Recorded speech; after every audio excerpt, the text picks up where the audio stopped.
सभी दर्शकों को जोहार, जय मूल्यवासी। जय मूल्यवासी। तो आज हम लोगों के बीच में माननीय रूप नारायण एक्का साहब हैं, जो कि रायगढ़ लोकसभा से एक प्रत्याशी के रूप में खड़े हुए हैं। तो स्वागत है सर। बहुत बहुत धन्यवाद सुनील जी। तो सबसे पहले अभी जो राजनीति चल रही है, यानी कांग्रेस बीजेपी की राजनीति पूरे यानी 70-75 साल तक ये लगातार रनिंग में है जी, और ये आने वाले समय में भी होने वाली है। लेकिन आप उनको फाइट करने के लिए आप एज ए प्रत्याशी के रूप में आपने रायगढ़ लोकसभा सीट से फॉर्म भरा है, नामांकन किया है जी। तो सर इस बार के कौन कौन से मुद्दे हो सकते हैं?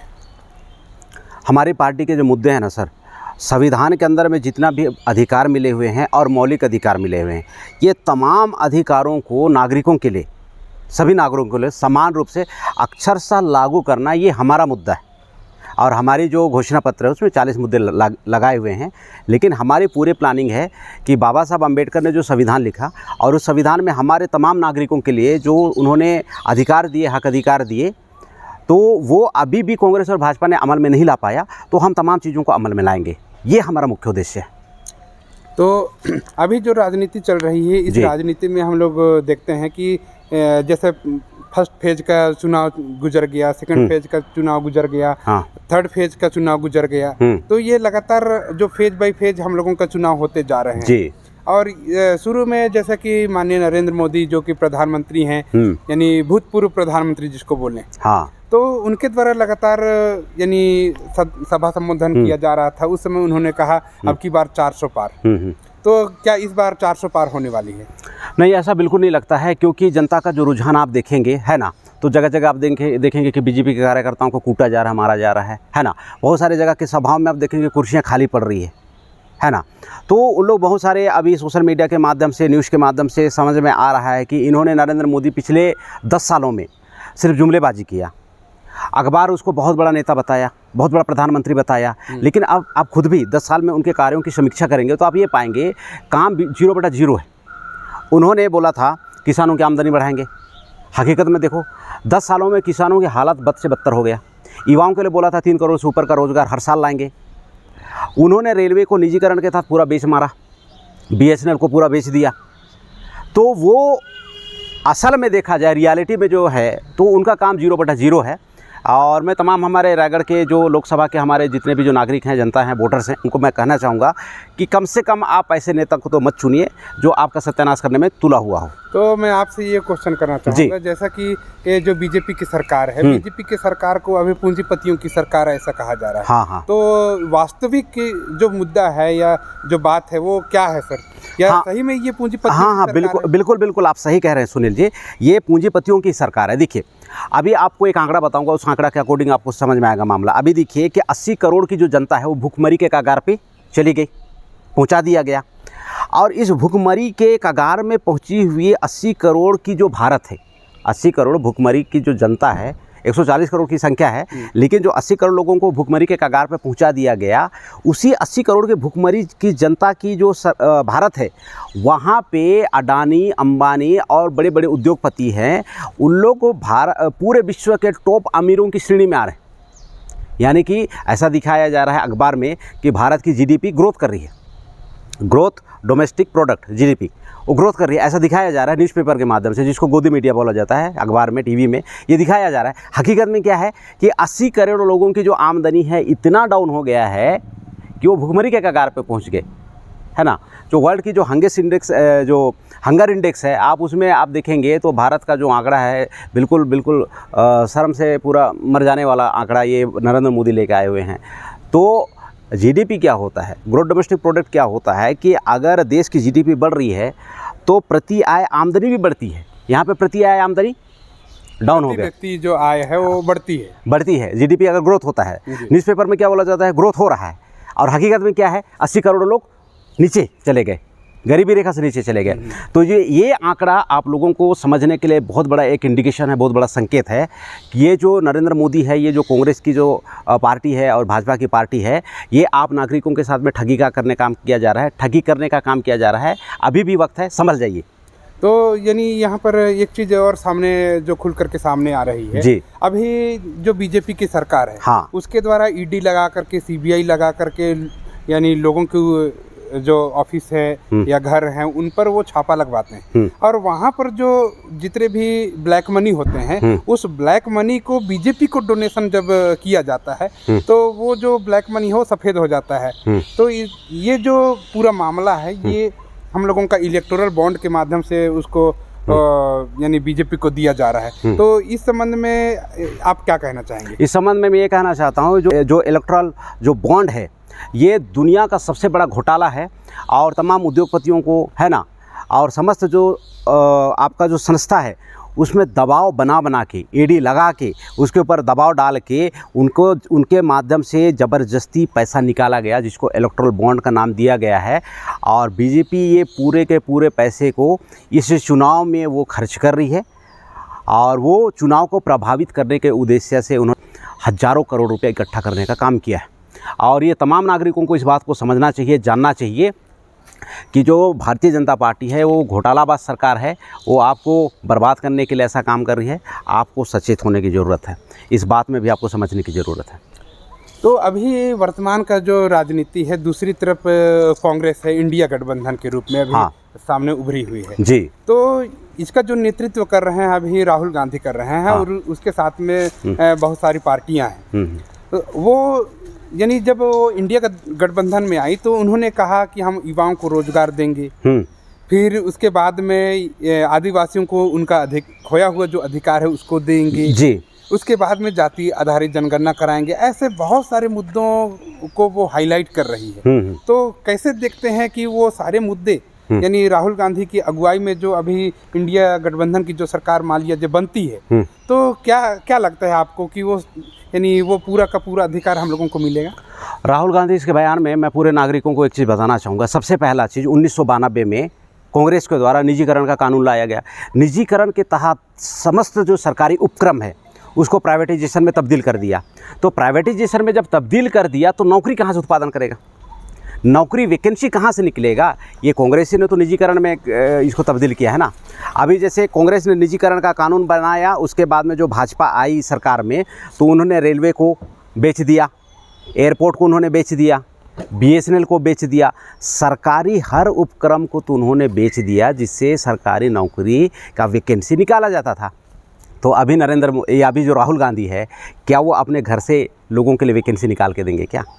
तो इस संदर्भ में नौकरी के संदर्भ में राहुल गांधी सरासर आप लोगों को मैनिपुलेट करने का प्रयास कर रहा है, वो धोखा दे रहा है। और एक घटना बता रहा हूँ, इनके जो पुरखे पंडित जवाहरलाल नेहरू जब प्रधानमंत्री थे भारत के, उस समय में उन्होंने बाकायदा मुख्यमंत्री लोगों को चिट्ठी लिखा था और वो चिट्ठी भारत मुक्ति मोर्चा जो सामाजिक संगठन है हमारे संगठन के पास में वो लेटर को सबूत के रूप में रखा गया है। उस चिट्ठी में पंडित जवाहरलाल नेहरू एकदम स्पष्ट लिखा था, तमाम मुख्यमंत्री प्रदेश के तमाम मुख्यमंत्रियों को चिट्ठी लिखा था कि संविधान में मिले जितने भी अधिकार हैं और मौलिक अधिकार हैं उसमें कभी भी अमल ना किया जाए। इसका सशक्तिपूर्ण चिट्ठी लिखा गया है और इसका जो सबूत है वो हमारे संगठन के पास में है। किन्हीं साथी को वो चिट्ठी चाहिए तो आप लोग सोशल मीडिया में नीचे कमेंट कीजिएगा, हम लोग प्रोवाइड करा देंगे। मोबाइल नंबर छोड़िएगा कमेंट करने के बाद में। तो मैं आपसे ये क्वेश्चन करना चाहता हूँ सर कि जैसे हम लोगों का जो छत्तीसगढ़ है वो शेड्यूल 5 एरिया में लगभग आते हैं। बहुत सारे ऐसे जिले हैं जो शेड्यूल 5 एरिया में आते हैं और शेड्यूल 5 एरिया में बहुत सारे जो माइनिंग है वो बहुत सारे माइनिंग के जो प्रोजेक्ट हैं वो यानी पूंजीपतियों को दे दिया गया है। तो जब पूंजीपतियों को ये अगर दे दिया जाए तो वहाँ पर जितने भी माइनिंग हैं यानी धातुएं हैं वो धातु वहाँ से तो खत्म हो जाएंगे। तो उसको बचाने के लिए लगातार यानी हमारे जो आदिवासी लोग हैं वो लोग आंदोलन कर रहे हैं और आंदोलन कर रहे हैं तो उनको सपोर्ट करने के लिए कांग्रेस बीजेपी क्या रणनीति बना रही है? कांग्रेस और बीजेपी सपोर्ट करने की कोई रणनीति नहीं बना रही है, बल्कि उनके पूरे शेड्यूल 5 इलाके को बर्बाद करने के लिए पूरा काम पे लगी हुई है। उदाहरण के लिए मैं बता रहा हूँ, यहाँ से जसपुर से ज़्यादा दूर नहीं है कोरबा। आप कोरबा में जाएंगे तो वो आदिवासी बहुल इलाका है, लेकिन वहाँ पे जो कोल माइंस है, वहाँ पे जो बहुत सारे जो वहाँ पे उद्योग खुले तो बाहर से आउटसोर्सिंग के माध्यम से जनरल लोगों को लाया गया। और अभी आप देखेंगे जो 5th शेड्यूल इलाका जो कोरबा है वो पूरा का लोकसभा वहाँ पे जो सीट जो चुनाव लड़ रहा है वो जनरल सीट हो गया। तो कांग्रेस और भाजपा हमारे शेड्यूल ट्राइब के लोगों के लिए ना 1950 में काम किया, न 1952 से लेकर 2024 तक काम किया, कभी काम नहीं किया, और आने वाले समय में भी 200% गारंटी है कभी काम ही नहीं करेगा। मैं इसमें आपको बताना चाहूँगा सर, ये जो कांग्रेस और भाजपा है, ये ब्राह्मणों के भलाई करने के लिए पार्टी बनाया गया है, कि ST SC OBC के भलाई करने के लिए पार्टी नहीं बनाया गया। और इस बात से हमारे समस्त नागरिकों को, 100 करोड़ मूल निवासियों को तो ये बात पता होना चाहिए, और इसके जितने भी जो फंदे हैं उससे बाहर निकल जाना चाहिए। अभी भी वक्त है, ज़्यादा समय नहीं खराब हुआ है। तो मैं आपसे पूछना चाहूँगा कि जैसे आपने कहा कि वो ब्राह्मणों को मजबूत करने के लिए पार्टियां बनी हैं। हाँ, कांग्रेस और बीजेपी दोनों ब्राह्मणों के लिए काम करते हैं, हमारे लोगों के लिए, ST SC OBC के लिए काम नहीं करती है। अच्छा। हाँ। तो लेकिन अभी ये देखा जा रहा है कि जो कांग्रेस है, हाँ, वो लगातार हम लोगों का यानी जाति आधारित जनगणना का बात कर रहा है, रोजगार का बात कर रहा है। हाँ। और बहुत सारे ऐसे हाँ। वो हैं, उनके मैनिफेस्टो में लिखा हुआ है। मैनिफेस्टो में तो ये भी लिखा हुआ है कि किसानों के लिए MSP का कानून बनाया जाएगा। हाँ, बनाया जाएगा। आपको तो पता है कि पिछले समय पे जब MSP के किसानों के विरोध में जो कानून बन गया था, है ना, किसानों के विरोध में कानून बन गया था, पूरे देश भर के किसान वहाँ पे विरोध कर रहे थे, सड़कों में आंदोलन कर रहे थे। तो आपको जान के हैरानी होगी कि सोनिया गांधी, जो कांग्रेस की राष्ट्रीय अध्यक्ष थी, उस दरमियान में वो पूरे अपने सांसद लोगों को संसद भवन से बाहर निकाल के ले गई और भाजपा को मौन समर्थन दिया, और किसानों के विरोध में कानून बन गया था। और वही सरकार अभी अपने मैनिफेस्टो में लिख रही है कि हम किसानों के लिए MSP का कानून बनाएंगे। तो मेरा कहना ये है कि अगर आप उसी समय संसद भवन में विरोध करते भाजपा का और कानून नहीं बनने दिए होते किसानों के विरोध में, और MSP के कानून अगर लागू कर दिए होते, तो आपको ये मैनिफेस्टो में आज करने की क्या ज़रूरत थी। तो मेरा कहना ये है कि जो 6 महीना पहले, साल भर पहले, 2 साल पहले वो नहीं दिया, वो चीज़ को आज क्यों देगा वो।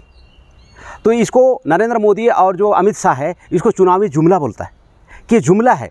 ये जो जुमले हैं, इसको निभाने के लिए नहीं बनाए जाते, ये बोलने के लिए बोले जाते हैं, ये निभाने के लिए नहीं बोले जाते हैं। इसी तर्ज पे राहुल गांधी के जो तमाम बुनियाद है वो बेकार है। अभी जैसे एक दूसरा और उदाहरण है मैनिफेस्टो में कि महिलाओं को 1 लाख रुपये मिलेगा। तो मैं हमारे मूल निवासी जो 100 करोड़ वोटर्स हैं, उनको मैं ये बताना चाहता हूँ कि जो पैसे हैं पेड़ में तो उगते नहीं हैं। ये अगर आपको 1 लाख रुपये देने की बात बोल रहे हैं, तो उसकी भरपाई कहाँ से करेगा। आपका ज़मीन लूटा जाएगा, खनिज संपदा को फिर निकाला जाएगा। भाई, इसको हम लोग गांव देहात के आदमी लोग बहुत अच्छी तरीके से जानते हैं। जैसे मछली को पकड़ने के लिए पहले वो चारा दिया जाता है, तो मछली को खुशी लगता है कि भाई मुझे मिल रहा है, मुझे खाने को मिल रहा है, लेकिन उसके अंदर में जो बंसी रहता है उसका जान ले लेता है।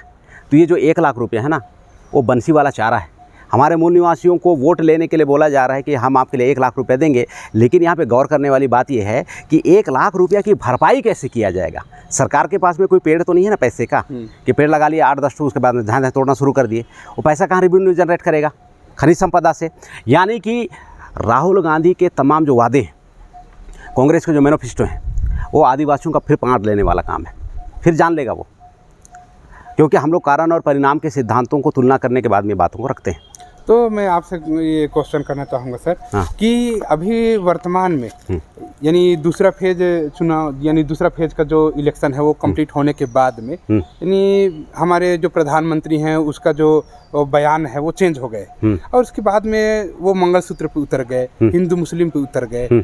तो वहाँ पर जब हिंदू मुस्लिम के जो मुद्दे हैं वो लगातार नरेंद्र मोदी के द्वारा उठाए जा रहे हैं, तो यानी छत्तीसगढ़ में ये भी देखा जा रहा है कि जो चुनावी जो अभी चल रहा है मसला, उस मसले में ये देखा जा रहा है कि जितने भी क्रिश्चियन लोग हैं, वे क्रिश्चियन लोगों के जो प्रतिनिधि हैं, वो प्रतिनिधि कांग्रेस को सपोर्ट कर रहे हैं। कौन से प्रतिनिधि? कौन से प्रतिनिधि? यानी जो गांव-गांव में जो उनके नहीं, सामाजिक प्रतिनिधि, राजनीतिक प्रतिनिधि, धार्मिक प्रतिनिधि।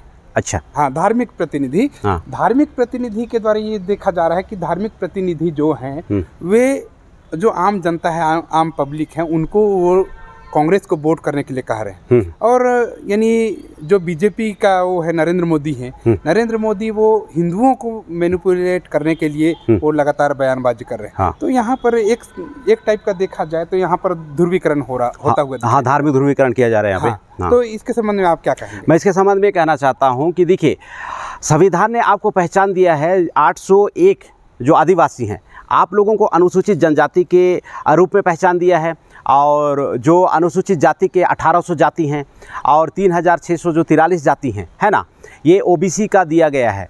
तो संविधान ने आपको संवैधानिक पहचान दिया है। इस संवैधानिक पहचान के वजह से आपको हक मिला है, अधिकार मिला है, तमाम तरह के नौकरी, पैसा, ये सब मिला हुआ है। लेकिन ये जो कांग्रेस है और ये जो भाजपा है, ज़बरदस्ती आपके ऊपर में धार्मिक पहचान थोप रही है कि तुम हिंदू हो, तुम ईसाई हो, तुम हिंदू हो तो भाजपा को वोट दो, तुम ईसाई हो तो कांग्रेस को वोट दो। ये जो पहचान है, ये आपका ध्रुवीकरण करके जो कांग्रेस है और भाजपा है, इसको वोट डालने का एक ज़बरदस्ती षड्यंत्र है। तो ये आपस में लड़ाने का मुद्दा भी हो सकता है। आपस में लड़ाने का मुद्दा है और कांग्रेस और भाजपा की आपस की म्यूचुअल अंडरस्टैंडिंग है।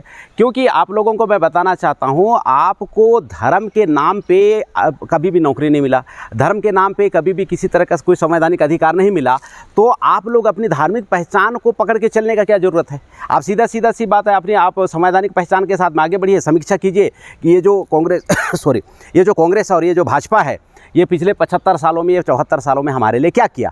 आप उस तरह पे आप अगर निर्णय लेंगे तो आप अपने पीढ़ी के लिए हक और अधिकार बचा पाएंगे। और अगर आप धार्मिक पहचान के साथ में अगर मैनिपुलेट होंगे, जो क्रिश्चियन है वो कांग्रेस को वोट देगा, जो हिंदू है भाजपा को वोट देगा, मैं बता रहा हूँ लोकतंत्र को और चुनाव व्यवस्था को सत्यानाश करने का इससे बेहतर कोई दूसरा साधन हो ही नहीं सकता, अगर धार्मिक भावना में बहक के अगर वोट दिया जाए तो अभी मैं लगातार आप लोगों से आपसे मैं चर्चा कर रहा हूँ और चर्चा करने के दौरान हम लोगों को बहुत सारा चीज़ रियलाइज हो रहा है। हाँ। तो मैं आपसे ये जानना चाहूँगा सर, अभी वर्तमान में यानी संविधान बचाओ, लोकतंत्र बचाओ, ये जो मुद्दा है वो लगातार अभी उठाए जा रहे हैं। हाँ। और ये अभी चरम पर है। हाँ। तो यानी एज ए प्रत्याशी आप यानी बहुजन मुक्ति पार्टी से समर्थित प्रत्याशी हैं जी, तो यानी ये जो मुद्दा है वो मुद्दे कैसे वो होंगे, उसको आप थोड़ा सा बताइए। हमारी जो पहचान है वो संवैधानिक मुद्दों पे काम करने के वजह से बना हुआ है। बाकी जितने भी जो प्रत्याशी आज खड़े हुए हैं, वो प्रत्याशी चुनाव लड़ने के बाद में मैदान से नदारद हो जाते हैं। लेकिन अगर बाकायदा आप रूपनारायण एक्का के बारे में आप जानने का प्रयास करेंगे तो हम चुनाव के मैदान में भी लड़ाई लड़ रहे हैं। चुनाव ख़त्म होने के बाद में हमारी जो सामाजिक लड़ाई है वो निरंतर चलते रहती है। तो बाकी जितने भी जो प्रत्याशी हैं उन लोग क्या सोच के वैसा करता है, उनके बारे में मुझे किसी तरह का कोई कमेंट नहीं करना है। मेरा क्वेश्चन ये है सर, क्या संविधान सही में खतरे में है? संविधान सही में खतरे में है, क्योंकि निजीकरण के तहत प्रतिनिधित्व को ख़त्म किया जा रहा है और बहुत सारे आर्टिकल्स बदले जा रहे हैं। संविधान खतरे में है और ये ब्राह्मण लोगों को संविधान बदलने की बहुत पुरजोर प्रयास कर रहे हैं, क्योंकि ब्राह्मणों का जो संविधान है मनुस्मृति, उसमें तमाम तरह के उनके हक अधिकार हैं, मौलिक अधिकार हैं, तो वो उसको लागू करने में जिद्दोजहद लगे हुए हैं, है ना। और जो मूल निवासी हैं उनको संविधान में अधिकार मिले हुए हैं। और मूल निवासियों को मैं कहना चाहता हूँ, एसटी ओबीसी के लोगों को, आप बहुजन मुक्ति पार्टी के साथ में आके आप अपना संविधान को बचाने का काम कीजिएगा, क्योंकि ना कांग्रेस आपका संविधान बचाएगा ना भाजपा बताएगी। ये दोनों आपस में म्यूचुअल अंडरस्टैंडिंग है और पिछले 74 सालों की इनके कार्यनीति को आप देखेंगे तो दूध का दूध और पानी का पानी हो जाएगा। अगर बचाना है तो मैदान में सिर्फ एक पार्टी है और उस पार्टी का नाम है बहुजन मुक्ति पार्टी। और मैं बहुजन मुक्ति पार्टी समर्थित निर्दलीय प्रत्याशी हूँ और मेरा जो चुनाव चिन्ह है अलमारी है। और तमाम रायगढ़ के हमारे जितने भी जो वोटर्स हैं, रायगढ़ लोकसभा के तमाम हमारे वोटर्स हैं, मैं पुरजोर तरीके से अपील करूंगा कि आप लोग बहुजन मुक्ति पार्टी समर्थित प्रत्याशी को वोट देकर विजय बनाएं और संविधान को और समाज को सुरक्षित बनाने में, रखने में आप अपनी भूमिका को निर्वाह करेंगे।